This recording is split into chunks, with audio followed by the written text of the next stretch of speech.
Good morning, everyone. Let us discuss today double integrals, right? Previously, ordinary integrals of the form integral c fx dx, which we also write is equal to integral a to b fx dx. We studied this already. We have been already studied. Here, one thing is there that c is the interval on the real line and the interval is AB. How do we get this? Let us suppose we have an x plane, this is xy plane, and let us suppose C is a curve. So A is here and B is somewhere here. Okay, so this A and B, this is C. Okay, this interval is known as C. We are only talking about this section. So where C is an interval on real line. This have been already studied. Okay, now here we study double integral R fxy dx dy, where R is some region in the xy plane. So now what did I say? I said R is some region in the xy plane. Oh, what is the meaning of that? The meaning of that is I am talking about now region. Before I had a talk about curve. Region कैसा होगा कुछ इस तरह. This is R. Okay, so R is this region in the xy plane. And after this double integral, we will go to triple integral, where V will be the solid. Let us suppose we talk about a cube. So what is a cube? It is a solid in xyz space. Okay, so हमने अभी तक सिर्फ इतनी पढ़ाई की है. हमें ये पढ़ना और ये पढ़ना बाकी है. ये हम तब निकालते हैं जब हमारे पास एक लाइन कर्व होता है, और ये तब निकालते हैं जब हमारे पास XY प्लेन में रीजन होता है, यानी एक सरफेस होती है. हम सिर्फ एक सरफेस की बात करते हैं. और ये तब निकालते हैं जब हमारे पास एक सॉलिड या हॉलो 3D फिगर होता है. ओके, वॉल्यूम तभी होता है. जैसे वॉल्यूम किसका होता है? टैंक का होता है, वाटर टैंक का होता है, इसी तरीके की चीज़ों का वॉल्यूम होता है. ठीक है ना.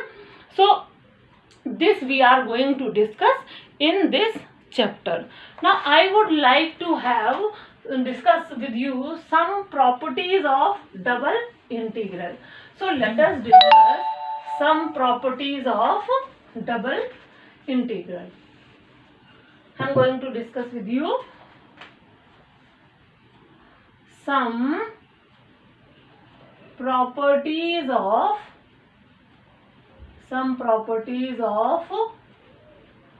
double integral.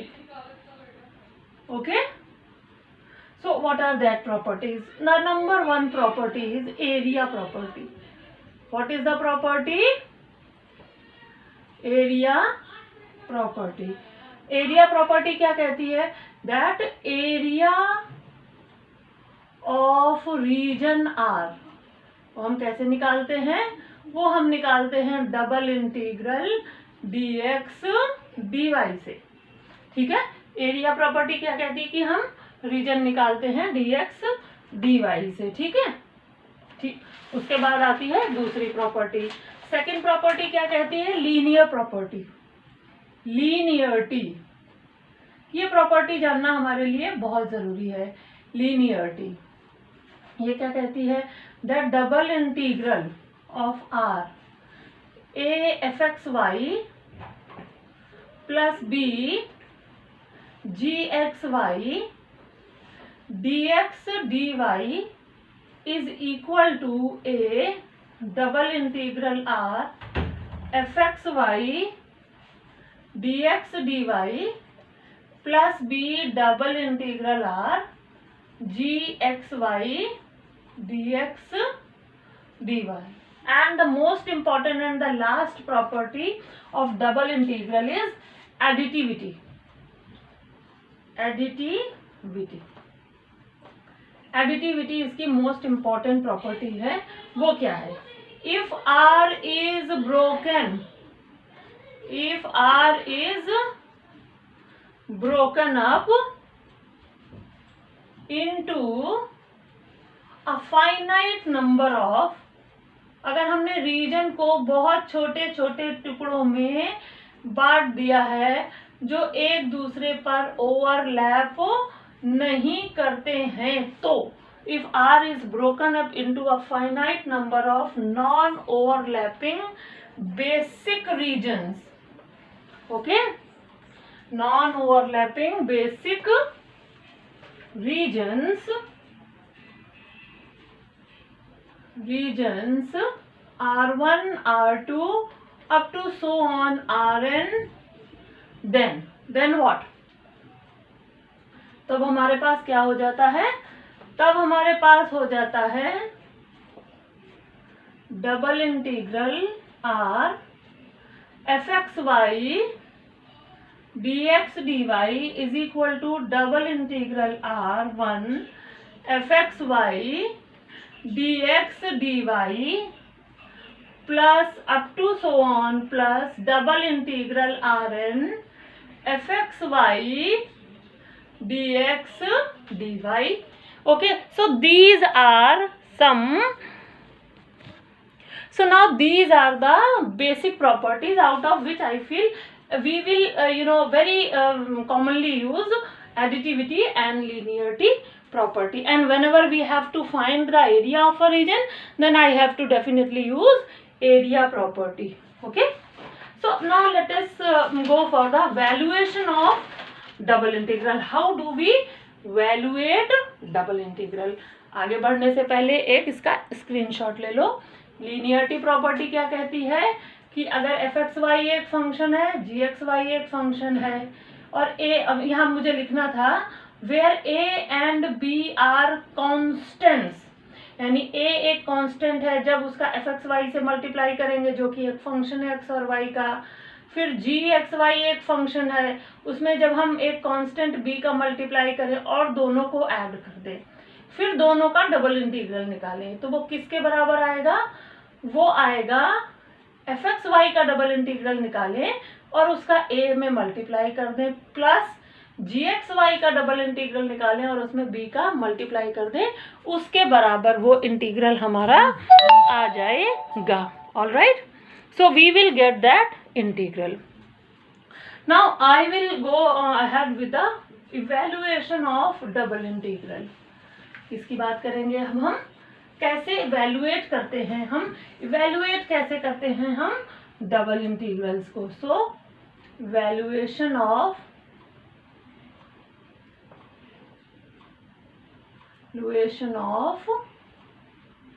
double integral.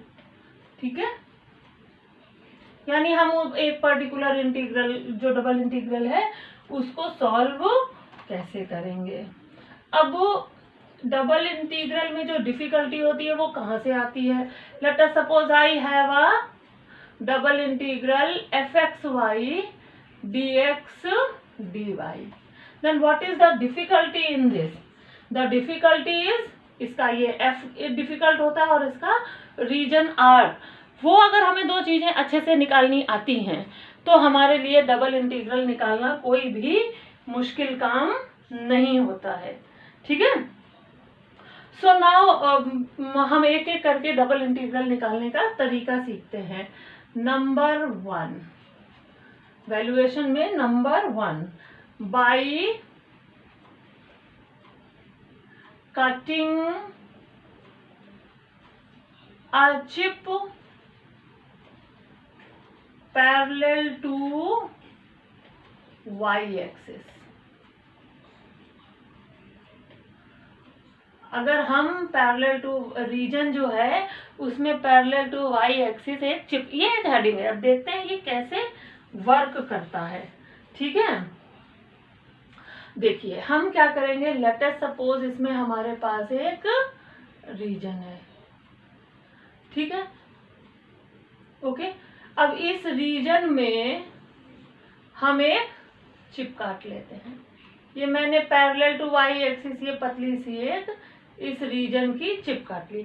अब ये इस रीजन का जो हमने ये कट कर ली, चिप कट कर ली. एंड लेट अस सपोज ये रीजन का ये पॉइंट है एक, ये इस रीजन का यहाँ पे एक कर्व है, और ये रीजन यहाँ से ऐसे बाउंडेड है, और ये रीजन यहाँ पर ऐसे बाउंडेड है. So these are the curves by which this region are is bounded.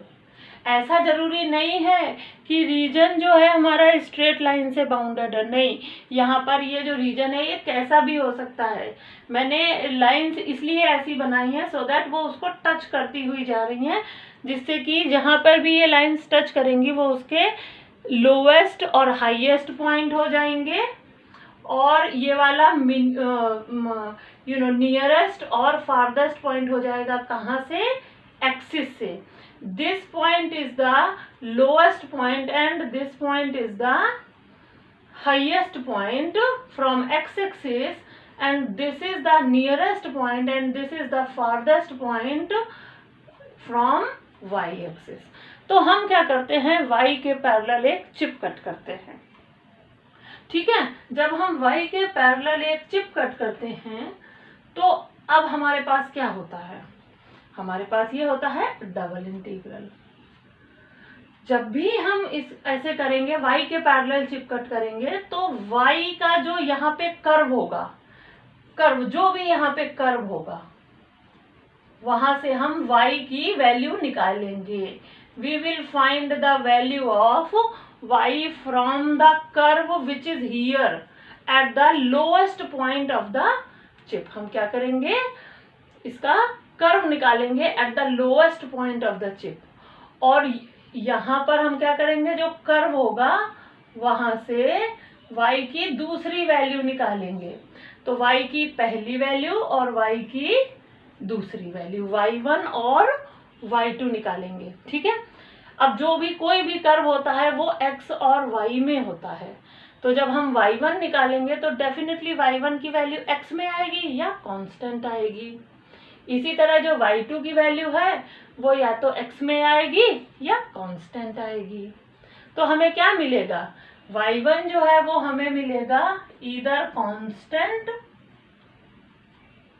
और x, और y2 हमें क्या मिलेगा, ईदर और अ फंक्शन ऑफ x, और y2 क्या मिलेगा, ईदर कांस्टेंट और फंक्शन ऑफ x. ठीक है, तो यहाँ हमारे पॉइंट्स क्या हो जाएंगे, phi1x और phi2x. ये हमारे पॉइंट्स क्या हो जाएंगे, phi1x और phi2x हो जाएंगे. ठीक है, अब उसके बाद हम इस पॉइंट पर जो है वो कर्व देखेंगे, जो सबसे इधर पास का पॉइंट होगा. ठीक है, उस पॉइंट पर हम वैल्यू देखेंगे, वो वैल्यू जो यहाँ पर कट करती है x को, कांस्टेंट वैल्यू अब हमें चाहिए. अगर आपने y1 की चिप काटी है then the limits of y should be in x, और अब हम किसकी वैल्यू लिखेंगे, x की, which has to be constant, यानी from a to b has to be constant. ये कांस्टेंट होंगी ही होंगी. ठीक है, fxy dx dy. ओके, मैं फिर से इसे एक्सप्लेन करती हूँ. हम चिप कब कट करते हैं, पहली बात, by cutting a chip parallel to y axis. कब चिप कट करते हैं, when limits are not given. मैं यहाँ लिख रही हूँ, when limits are not given, यानी ये जो वैल्यूज हैं, ये और ये, जब हमें ये नहीं दी होती हैं तो हम चिप कट करते हैं. क्यों चिप कट करते हैं, क्योंकि हमें ये लिमिट्स की वैल्यू पता करनी होती है. ठीक है, मैं फिर से बताती हूँ, मैं इस डबल इंटीग्रल की वैल्यू निकालना चाहती हूँ. तो इसके हमारे पास 3 तरीके होते हैं निकालने के, या तो chip parallel to y axis cut करें या x एक्सिस के. तो मैं 1 बाय 1 आपको बता रही हूँ कि अगर हमने chip parallel to y axis cut की है तब क्या होगा. अब याद रखिए, हम चिप भी तभी कट करते हैं अगर हमें लिमिट्स नहीं दी हुई होती हैं. मेरे बच्चों ध्यान से मेरी बात सुनिएगा, अगर लिमिट्स दी हैं तो आपको चिप कट करने की कोई ज़रूरत नहीं है डबल इंटीग्रल को वैल्यूएट करने के लिए। पर अगर लिमिट्स नहीं दी हैं तो बिना चिप कट किए आप इस क्वेश्चन को सॉल्व नहीं कर सकते हो। ठीक है, अब मैंने मान लिया कि इस दिए हुए क्वेश्चन में मुझे लिमिट्स नहीं दी हुई थी, तो मैं क्या करूँगी, उस रीजन में पैरेलल टू वाई एक्सिस एक चिप कट करूँगी, यानी वाई एक्सिस के पैरेलल में एक चिप कट करूँगी। देखिए मैंने बोर्ड पे एक रीजन आर बनाया है और वाई एक्सिस के ठीक पैरेलल एक चिप कट की है मैंने, ठीक है ना। अब जो चिप का लोएस्ट पॉइंट होगा, याद रखिए वो रीजन से बाहर नहीं जा सकता है, वो रीजन के लोएस्ट पॉइंट को टच करेगा और हाईएस्ट पॉइंट को टच करेगा वाई एक्सिस के पैरेलल।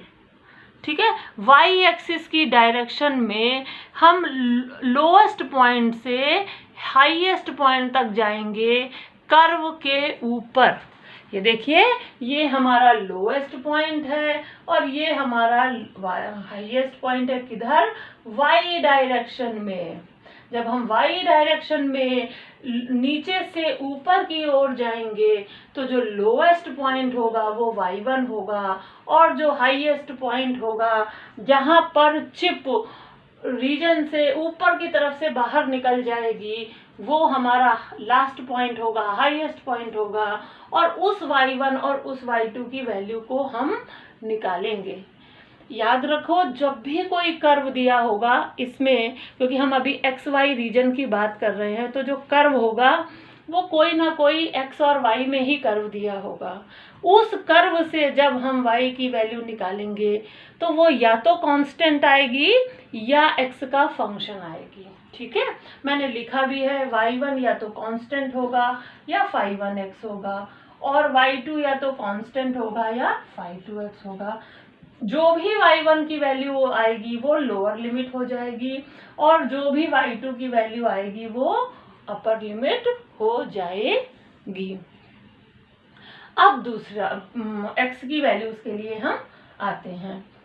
x की वैल्यूज में हम इस रीजन को देखते हैं, y एक्सिस की तरफ से जो सबसे पास का पॉइंट होता है, y एक्सिस की तरफ से जो सबसे पास का पॉइंट होता है, उस पॉइंट का हम उस पॉइंट के y से पैरेलल एक लाइन ड्रॉ करते हैं और वो x को जहां पर भी कट करती है वो हमारी लोअर लिमिट होती है x की और वो कांस्टेंट ही होती है। अगर आपने y को x में लिया है तो x हमारा कांस्टेंट ही होगा और कुछ नहीं हो सकता है।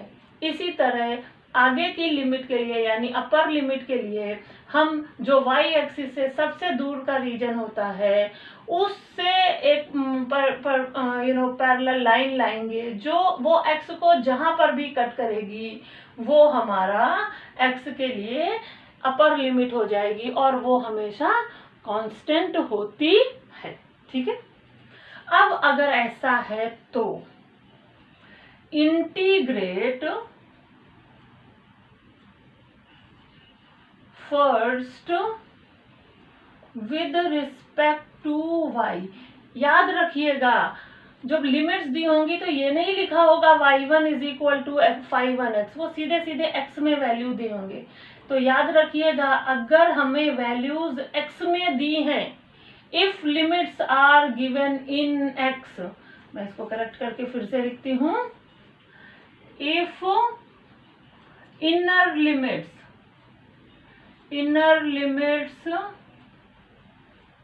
are given in x, then integrate first with respect to y। अगर x में दी है तो y को पहले इंटीग्रेट करोगे, ये याद रखना है। अगर इनर लिमिट्स x में दी हैं तो y को पहले इंटीग्रेट करेंगे एंड देन इंटीग्रेट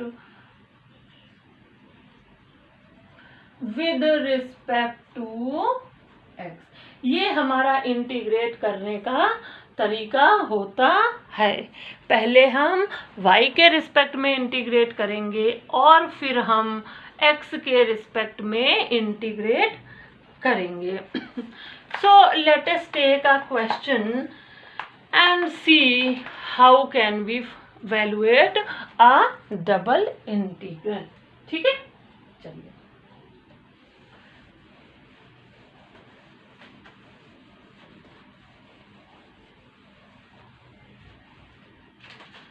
हमें क्वेश्चन दिया हुआ है integral 0 to 1 integral 0 to √1 plus x square dx dy upon 1 plus x square plus y square। ये हमें दिया हुआ है। मैंने आपको अभी अभी जो वैल्यूएशन का तरीका सिखाया उसमें दो बातें बताई कि अगर लिमिट नहीं दी है तो चिप काटनी है, और अगर लिमिट दी है तो चिप काटने की कोई आवश्यकता नहीं है। देखिए इस क्वेश्चन में लिमिट्स गिवन है, limits are given, then no need to cut a chip, directly integrate. तो डायरेक्ट इंटीग्रेट करने का इसका तरीका क्या होता है, हमें लिमिट देखनी होती है। कौन सी? इनर लिमिट, इनर लिमिट हमें देखनी है। तो ये तो पहला पॉइंट हो गया, limits are given, then no need to cut a chip। Okay, अब second point, see carefully that inner limits are given in x। किसमें दी है इनर लिमिट्स? x में दी हैं। तो हम किसे पहले इंटीग्रेट करेंगे? Then integrate first with respect to y। तो हम पहले अब y को इंटीग्रेट करेंगे। ठीक है, तो पहले किसे इंटीग्रेट करेंगे? y को करेंगे। तो चलिए स्टेप 3 में हम पहले y को इंटीग्रेट करते हैं। तो हमें मिलेगा इंटीग्रल 0 to 1, मैं dx को बाहर कर दूंगी और dx को अंदर वाली लिमिट्स में ले लूंगी। हमें मिलेगा dy upon 1 plus x square plus y square. ठीक है, हम किसके रिस्पेक्ट में इंटीग्रेट कर रहे हैं? पहले y के रिस्पेक्ट में इंटीग्रेट कर रहे हैं। जब भी हम y के रिस्पेक्ट में इंटीग्रेट करेंगे then x will be treated as a constant. मैं यहां लिख देती हूं,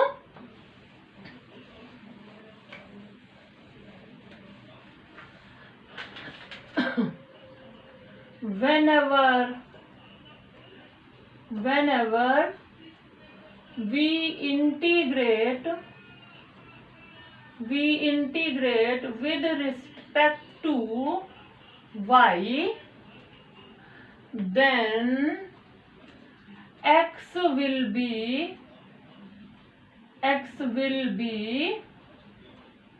treated as a कांस्टेंट। जब भी कभी हम y को इंटीग्रेट करेंगे तो x को कांस्टेंट हो जाएगा, और जब भी कभी x को इंटीग्रेट करेंगे then y will be treated as a constant.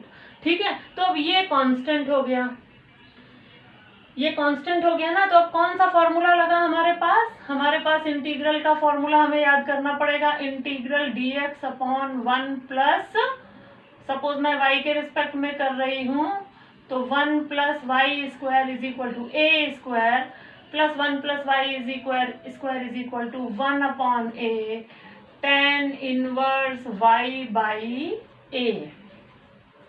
यही तो फार्मूला होगा, क्योंकि x में यही फार्मूला होता है तो y में भी यही फार्मूला होगा।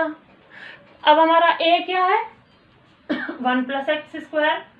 1 प्लस एक्स स्क्वायर ये नहीं है हमारा, यहाँ देखो एक्स ए स्क्वायर लिया है तो मुझे क्या करना पड़ेगा, देखिएगा ध्यान से, integral 0 to root 1 plus x square. मैं इस फॉर्म में अपने क्वेश्चन को लाऊंगी।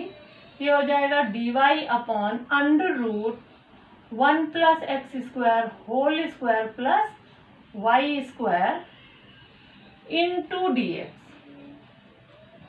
अब हमारे पास a क्या हो गया, under root 1 plus x square. तो फॉर्मूला लगाएंगे तो हमें क्या मिलेगा, integral 0 to 1 upon under root 1 plus x square, क्योंकि 1 अपॉन ए होता है, tan inverse y upon under root 1 plus x square. ठीक है, ये तो हमारा इंटीग्रल हुआ ये वैल्यू। लेकिन अब हमारे पास लिमिट्स भी हैं तो हमें इसमें लिमिट्स भी लगानी पड़ेंगी। कहाँ से कहाँ तक, integral 0 to 1 plus x square dx।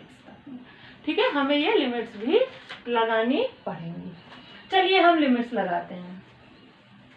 Limits कैसे लगाते हैं, लिमिट्स लगाने का क्या तरीका होता है, integral a to b fx dx की वैल्यू अगर fx आती है तो जो लिमिट होती है वो ऐसे लगती है a टू b। अगर इसका इंटीग्रल ये है तो हमें मिलता है fb माइनस fa। तो यहाँ पर हमें क्या मिलेगा, integral 0 to 1 upon under root 1 plus x square tan inverse under root 1 plus x square upon under root 1 plus x square minus 1 upon under root 1 plus x square tan inverse 0 into dx। देखो f B minus F a, f b मतलब upper limit एक बार रखेंगे y की जगह पर और एक बार lower limit रखेंगे। क्यों, क्योंकि मैंने y को इंटीग्रेट किया। अगर मैं x को इंटीग्रेट करती तो x की जगह पर मैं पहले b को फिर माइनस लगाकर a को रखती।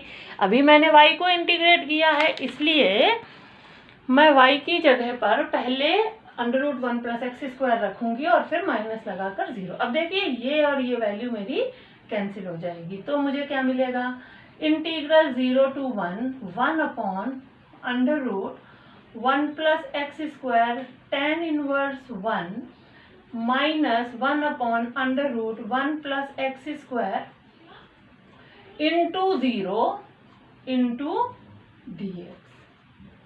ठीक है, take a screenshot so that I can proceed. अब देखिए tan इनवर्स 1 क्या होता है, π/4, और किसी भी टर्म का 0 में मल्टीप्लाई होता है तो वो बन जाती है 0। So let us proceed.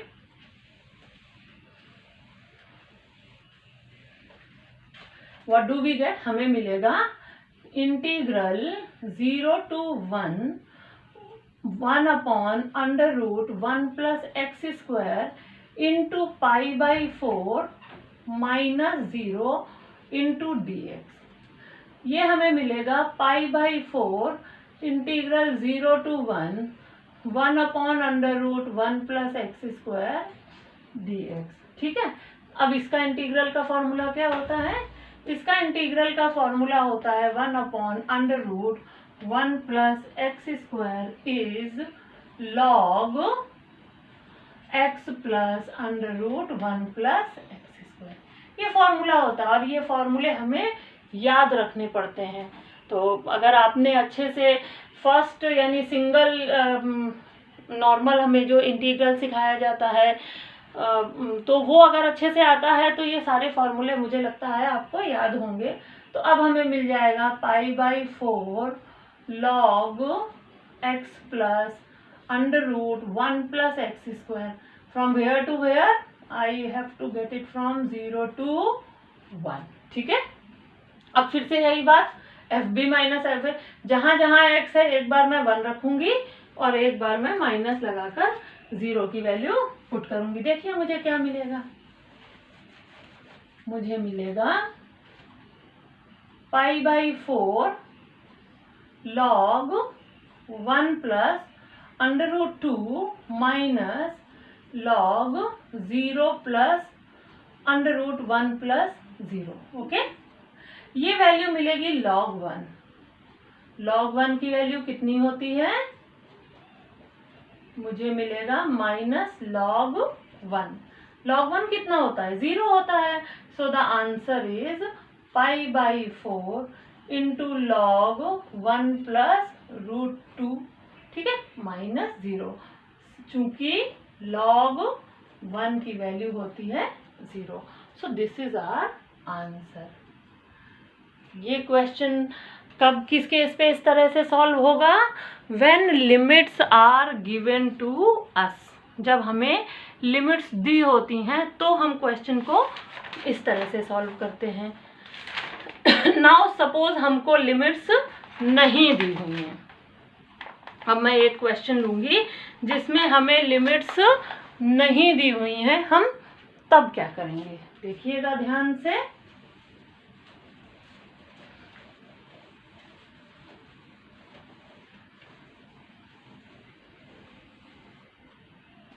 जैसे क्वेश्चन है, find the area between the parabolas y square is equal to 4ax comma x square is equal to 4ay। ठीक है, सॉल्यूशन। अब बात आती है कि क्या पूछा गया, एरिया। एरिया कैसे किसका होता है, एरिया होता ही एक रीजन का है।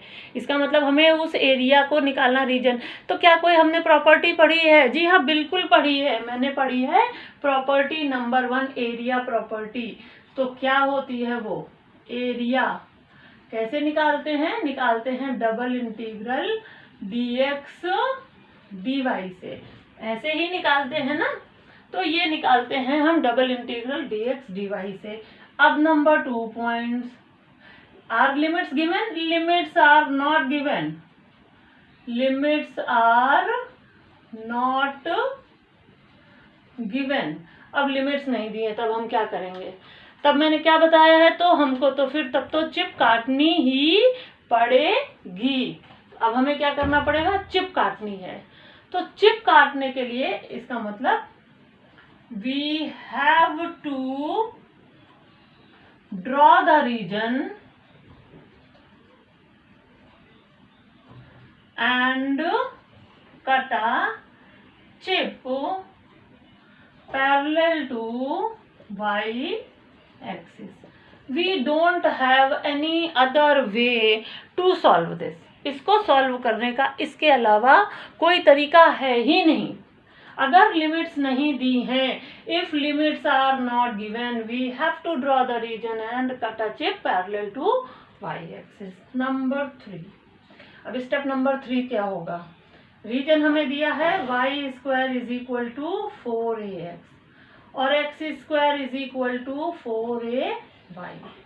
Gate the intersection point, get the intersection points. Intersection points हमें पता करने पड़ेंगे। कैसे पता चलेंगे, मैं y की जगह पर ये √4ax रख दूंगी। तो देखिए, या यहाँ पे रख दो, कोई एक जगह पे कुछ भी रख दो। चलो मैं y की वैल्यू यहाँ पे पुट कर रही हूँ, इस यहाँ से निकाल कर। y यहाँ से कितना है, x स्क्वायर अपॉन 4a, यहाँ पे पुट कर देते हैं। तो ये बन जाएगा x square upon 4a whole square is equal to 4ax। हमें क्या मिल जाएगा यहाँ से, x to the power 4 is equal to 4a whole cube x। देखो जब ये 4a होल स्क्वायर इधर जाएगा, यहाँ पर ऑलरेडी एक 4a क्यूब है तो इधर आ जाएगा। अब हमें क्या मिल जाएगा, हमें मिलेगा x to the power 4 minus 4a whole cube x is equal to 0। यहाँ से अगर मैं x को कॉमन कर लेती हूँ तो मुझे मिलेगा x cube minus 4a whole cube is equal to 0। अभी तक जो भी मैंने प्रोसेस की मैं रिपीट करती हूँ। क्वेश्चन हमसे कह रहा है कि एरिया निकालो जो इन दोनों कर्व से बाउंडेड हो। तो सबसे पहले तो एरिया की प्रॉपर्टी होती है क्या, कि ये होता है फॉर्मूला, ठीक है, डबल इंटीग्रल dx dy। अब मुझे निकालना क्या है, अब मुझे ये डबल इंटीग्रल की वैल्यू पता करनी है। अगर मुझे इस डबल इंटीग्रल की वैल्यू पता करके कहाँ से कहाँ तक के बीच में, इन दोनों के बीच में जो एरिया घिरा हुआ उसके बीच की, तो मैं इसे आसानी से निकाल दूंगी एरिया को, ठीक है। अब हमें सिर्फ कर्व्स दिए, क्या नहीं दिया है, लिमिट्स नहीं दी हैं। तो जब भी लिमिट्स नहीं दी होंगी हमें एक चिप कट करनी पड़ेगी पैरेलल टू वाई एक्सिस, ठीक है। और उसके लिए हमें क्या करना पड़ेगा, रीजन ड्रॉ करना ही पड़ेगा, ठीक है। So these are the curves और मैं इनके बीच का इंटरसेक्शन पॉइंट्स निकाल रही हूँ। जब मैं इनका इंटरसेक्शन पॉइंट निकालती हूँ तो देखिए यहाँ से मुझे क्या मिलेगा, यहाँ से मुझे मिला x इज इक्वल टू 0 और हमें रखा हुआ है हमारे पास x is equal to 4a, क्योंकि x cube minus 4a whole cube कितना होता है, x minus 4a into x square. अब देखिए मैं इसको लिख सकती हूँ, x cube minus 4a whole cube is equal to 0। ये हो जाएगा x minus 4a into x square plus 4a whole square plus 4ax is equal to 0, ठीक है। इसका कोई मतलब नहीं है, यहाँ से हमें x की वैल्यू इमेजिनरी मिलेगी। तो इमेजिनरी वैल्यू तो हमें चाहिए नहीं क्योंकि हम तो रियल एक्सिस पे काम कर रहे हैं, यहाँ पर i से हमें कोई मतलब नहीं। So we will neglect this, इसे हम निग्लेक्ट कर देंगे। ये फॉर्मूला कौन सा है आप सोच रहे होंगे मैम ने कौन सा फॉर्मूला लगा दिया। देखिए मैं लिख रही हूँ, a cube minus b cube is equal to a minus b into a square plus b square plus a b, ठीक है। अब देखिए हमें कौन कौन से पॉइंट्स मिल गए, हमें मिल गए x इज इक्वल टू 0 और x is equal to 4a। हमें ये दो पॉइंट्स मिल गए, ठीक है। एक तो मिल गया हमें x इज इक्वल टू 0 और दूसरा मिल गया हमें x is equal to 4a। अब हम क्या करेंगे, चलिए हम इसको ड्रॉ करेंगे। अब कौन किसको ड्रॉ करेंगे, इस कर्व को और इस कर्व को। आप देखते ही देख सकते हैं कि ये दोनों कर्व्स एक पैराबोला के हैं। ये पैराबोला वो है जो फेसिंग राइट हैंड साइड होता है और ये पैराबोला वो है जो फेसिंग अपवर्ड होता है। देखिए मैं आपको बनाकर दिखाती हूँ।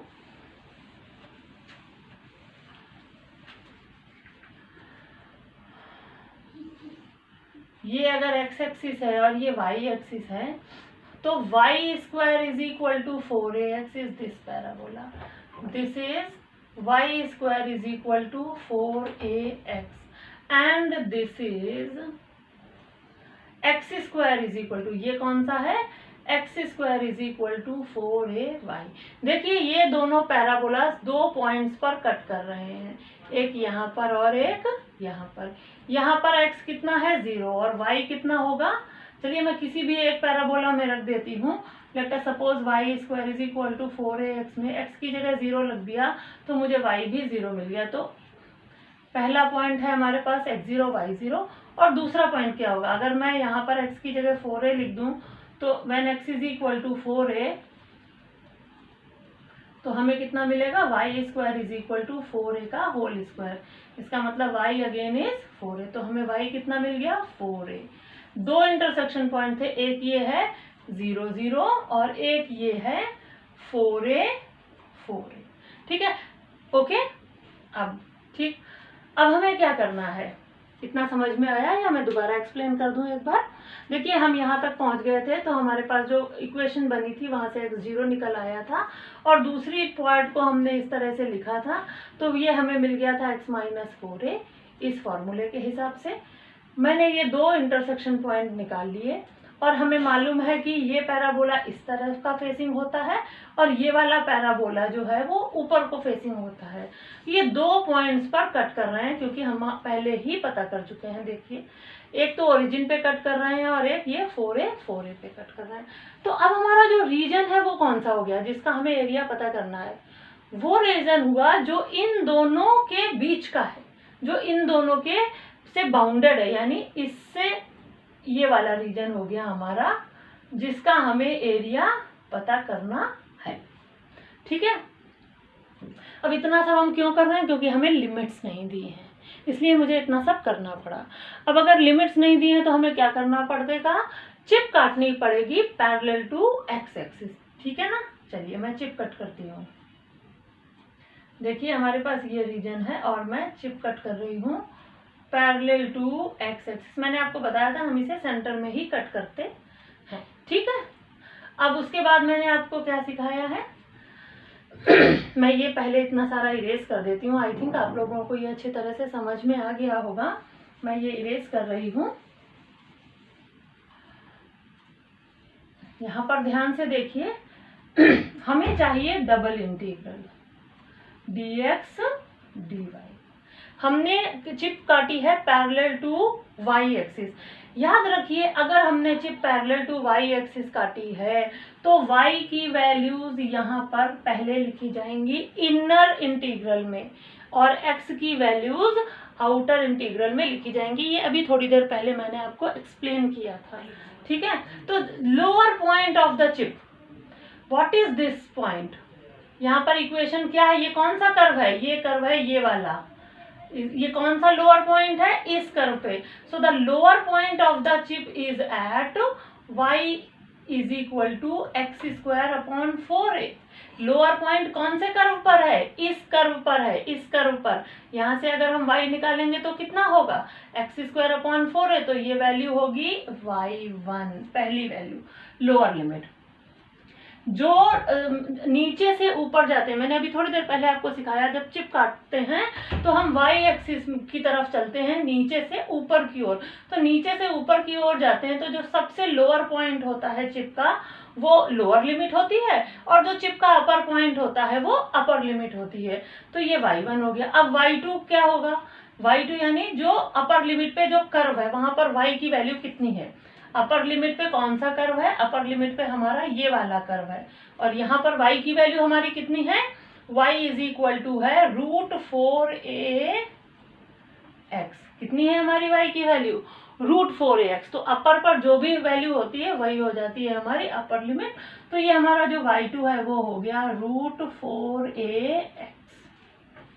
ठीक है, इसके बाद मैंने आपको समझाया था कि जब हम x की वैल्यू देखते हैं तो वो हमेशा कांस्टेंट होनी चाहिए और वो जो x की वैल्यू है वो x एक्सिस पे टच करनी चाहिए। देखो रीजन y एक्सिस को की तरफ से हम सबसे पास का रीजन देखते हैं। पहले जब हम चिप पे चल रहे थे तो हम ऐसे चलते हैं, देखिए ऐसे चलते हैं, हम ऐसे चल रहे थे, ऐसे चल रहे थे, ऐसे, और यहाँ पर हमें आके रुक गए थे। जब यहाँ पे आके रुके तो y1 ये मिला, फिर चलते चले गए तो यहाँ पर आके रुक गए तो y2 हमें ये मिला। अब इसी तरीके से अब हम x एक्सिस के ऊपर चलेंगे। x एक्सिस के ऊपर चलेंगे तो कर्व को ये टच किया, जहाँ हमारी ये जो हम चलते चले आ रहे हैं हमने कर्व को कहाँ पे टच किया? x इज इक्वल टू 0 पे। तो फर्स्ट वैल्यू क्या हो गई? x1 इज इक्वल टू 0 को। अब फिर आगे चलते चले और मैंने आपको बताया है कि हमेशा जब x की वैल्यू निकालते हैं तो ऐसे परपेंडिकुलर लाइन या y के पैरेलल लाइन खींचते हैं x तक के लिए। तो हमारा जी हम जो चल रहे हैं पहले बार हमको टच किया x इज इक्वल टू 0 पे और दोबारा हमको कहाँ पर टच किया? x is equal to 4a पर। तो ये हो गई हमारी 4a वैल्यू। ठीक है ना? ओके, अब देखिए कि अब हम इसको और कैसे लिख सकते हैं। देखिए अब हम सिर्फ इसे लिमिट्स में लिखेंगे।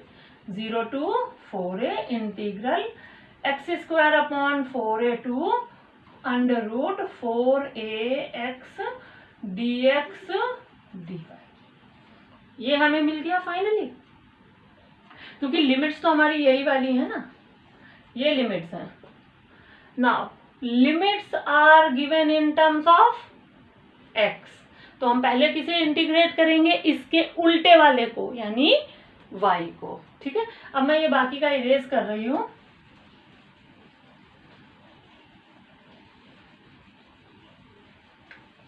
Now see the limits are given in terms of x, hence integrate y first. तो अब हमें क्या मिलेगा, integral 0 to 4a integral x square upon 4a root 4ax dy into dx. मैं किसको इंटीग्रेट करूंगी, पहले y को. तो मुझे क्या मिलेगा, 0 to 4a y and x square upon 4a to root 4ax dx. ठीक है. अब हम किसको इंटीग्रेट करेंगे, डेफिनेटली x को इंटीग्रेट करेंगे, क्योंकि अब हम वैल्यू पुट करेंगे तो हमें मिलेगा इंटीग्रल 0 to 4a, और अब जब हम y की जगह वैल्यू पुट करेंगे तो आएगा 4ax minus x square upon 4a into d x. This is upper limit minus lower limit. ठीक है. हमारे पास क्या हो गया, अब integral 0 to 4a root 4a into x to the power 1/2 minus x square upon 4a dx. ठीक है. अब मुझे ये फिगर इरेज करना पड़ेगा क्योंकि मुझे आगे का इंटीग्रेट करना है. ठीक है. So I am erasing this part now.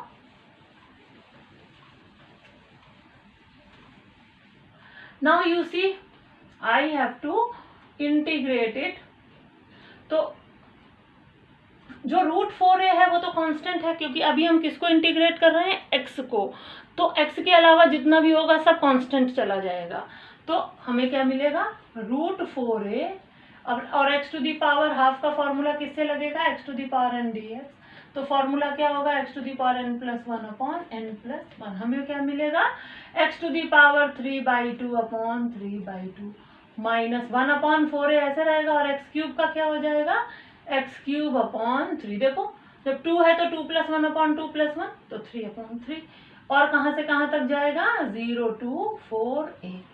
चलिए हम वैल्यू पुट करते हैं, रूट 4a और यहाँ से हमारे पास हो गया 4a to the power 3/2 into 2/3 minus 4a whole cube upon 3, और ये फर्स्ट वैल्यू रखी, फिर माइनस 0, यानी अपर लिमिट माइनस लोअर लिमिट. अब तो लोअर लिमिट तो 0 ही है, तो उसका तो कुछ हो ही नहीं सकता. ये हमारा हो गया रूट 4a. इसे हम लिख सकते हैं root 4a into 4a into 2/3 minus 4a.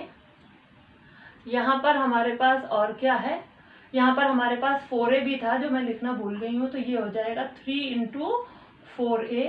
ये भी हमारे पास हो जाएगा 3 इंटू 4a. ठीक है. तो ये हमारे पास क्या हो गया, 4a whole cube upon 3 into 4a. अब देखिए ध्यान से, ये दोनों मिलाकर कितना हो गया हमारे पास, 4a इंटू 4a. तो ये हो गया 4a का होल स्क्वायर इंटू 2/3, और यहाँ से 4a कट जाएगा और ये कट जाएगा, बचेगा 2. तो ये हो गया minus 4a whole square upon 3. ठीक है. अब मैं 4a होल स्क्वायर को अगर बाहर कॉमन ले लूँ तो मुझे मिलेगा 2/3 माइनस 1/3. So which is 1/3. ये हो गया 4 4 16 upon 3a square answer. So this is the way to solve double integral or to evaluate double integral when limits are given, and the second time when limits are not given. When limits are given, then we can integrate directly, and if limits are not given, then we have to cut a chip, draw the region, get the intersection points and cut a chip and write the limits, and then only we can solve it. So this was the when we were taking the chip parallel to y-axis.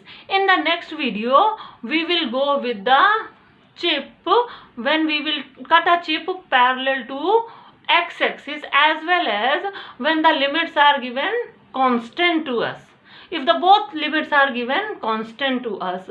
So till then, goodbye, have a nice day.